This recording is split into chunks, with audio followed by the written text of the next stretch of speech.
தந்தை, மகன், தூய் ஆவியாரின் பெயராலே ஆமேன்.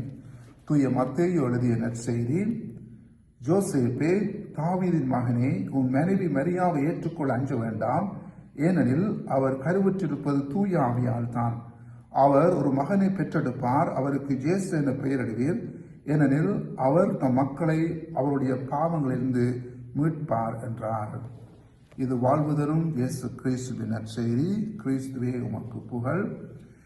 இயேசுவில் அன்புமிக்க சகோதரங்களே, திருவருகை காலத்தின் 4ஆம் வாரத்திலே நாங்கள் வாழ்ந்து கொண்டிருக்கின்றோம். இன்றைய நாளிலே ஆண்டவர் எங்களுக்கு ஒரு அருமையான சிந்தனையை தருகின்றார். அது கடவுளுடைய திட்டத்திற்கு எவ்வாறு எங்களை அர்ப்பணிக்க வேண்டும் என்ற சிந்தனையை எங்களுக்கு சொல்லித் தருகின்றார். அன்பிக்க சகோதரங்களே, எங்களுடைய வாழ்வை சற்று திரும்பி பார்க்கின்ற பொழுது எங்களுடைய வாழ்விலே பல காரியங்கள் நடைபெற்றிருக்கின்றன.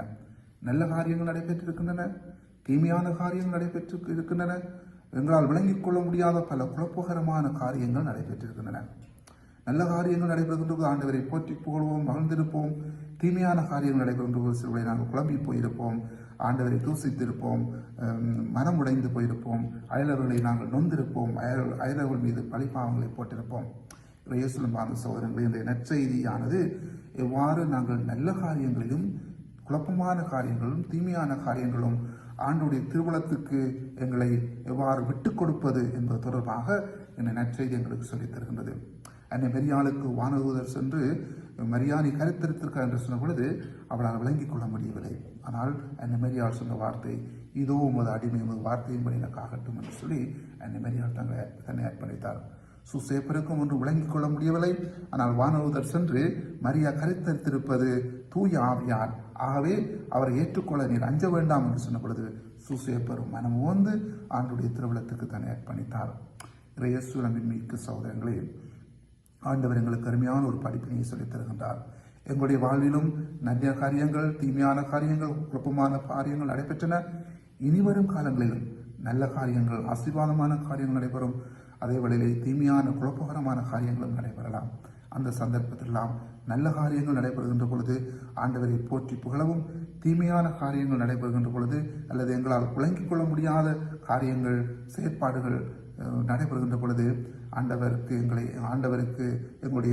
எங்களுடைய உள்ளத்தை விட்டுக் கொடுத்து ஆண்டுடைய திட்டம் என்ன என்பதை பற்றி நாங்கள் சிந்திக்கிற பொழுது எங்களுக்கு ஆண்டுடைய ஆசீர்வாதம், ஆண்டவருடைய வெளிச்சம் எங்களுக்கு நிறைவாக கிடைக்கும். ஆகவே அன்பான சகோதரங்களே, எங்களுடைய வாழ்வை ஆண்டவருக்கு ஒப்புக் கொடுப்போம். இயேசுடைய பிறப்பு விழாவுக்கு எங்களை ஆயத்தப்படுத்திக் கொண்டு இந்த காலகட்டத்திலே நாங்கள் எங்களுடைய வாழ்விலே மகிழ்ச்சியான காரியங்கள் நடைபெறுகின்ற பொழுது ஆண்டவரை போற்றி புகழ்வோம், இருமாப்பம் அடையாமல் இருப்போம். தீமையான காரியங்கள் நடைபெறுகின்ற பொழுது அல்லது குழப்பமான காரியங்கள் நடைபெறுகின்ற பொழுது தோண்டு போகாமல் இருப்பதற்கு ஆண்டுடைய திட்டத்துக்கு எங்களை விட்டுக் கொடுப்போம். ஆண்டுடைய வல்லமையும் ஆசிரியம் பெறுவதற்கு சபிப்போம்.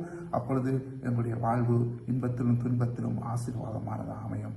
எங்களுடைய அன்பான சகோதரங்களே, இயேசுடைய பிறப்புக்கு எங்களை ஆயத்தப்படுத்துவோம், எங்கள் உள்ளத்தை ஆயத்தப்படுத்துவோம். நல்ல காரியங்களூடாக ஆசீர்வாதமான செயற்பாடுகள் செய்வதனூடாக நாங்கள் பாலர் இயேசுவை எங்கள் உள்ளத்திலே வரவேற்போம். ஆண்டவர் தாமே உங்களையும் உங்கள் குடும்பங்களை ஆசீர்வதித்து பாதுகாப்பாராக. தந்தை, மகன், தூய ஆவியாரின் பேராலே ஆமென்.